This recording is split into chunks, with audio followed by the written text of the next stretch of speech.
अस्सलाम वालेकुम सिंधी इन्फो ते भलीकार आऊं आहियां अब्दुल क़यूम। दोस्तों हिन वीडियो में तव्हांखे सिंध जे ज़िले मटियारी जी दिलचस्प मालूमात ॾींदासीं। वीडियो पसंदि अचे त लाइक कंदा, चैनल खे सब्सक्राइब कंदा। अचो त ॾिसूं था मटियारी खे।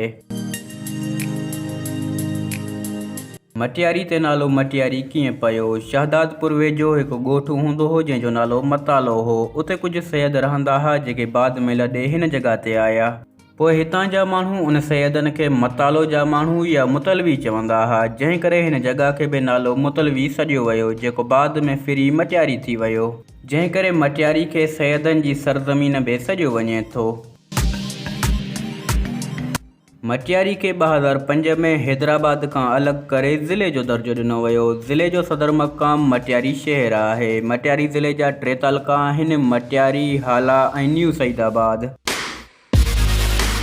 2017 जी आदमशुमारी मुताबिक़ हिन ज़िले जी आबादी 7,69,000 आहे। आबादी जे हिसाब सां मटियारी सिंध जो 11हों वॾो ज़िलो आहे।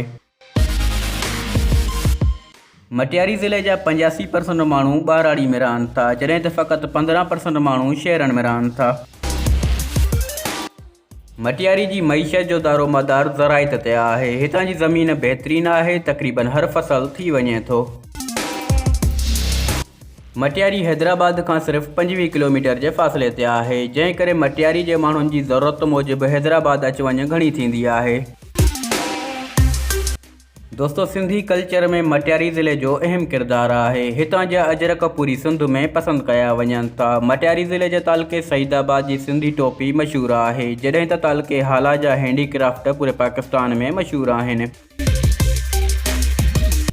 सियासत जी ॻाल्हि कयूं त हिते NA 223 तां मखदूम जमीलुज़्ज़मा MNA आहिनि, जंहिंजो तालुक़ु PP सां आहे।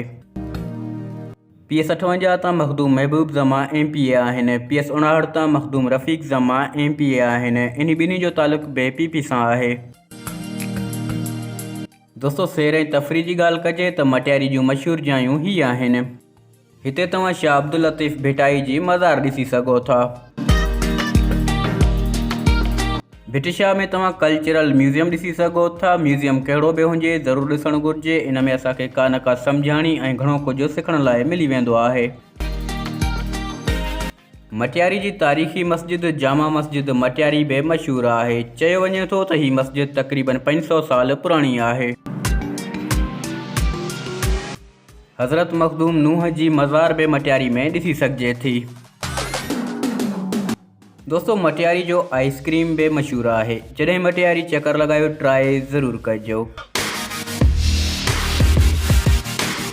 वीडियो पसंदि आई आहे त लाइक कंदा, कमेंट कंदा ऐं चैनल खे सब्सक्राइब कंदा। मिलंदासीं अगली वीडियो में। अल्लाह हाफ़िज़।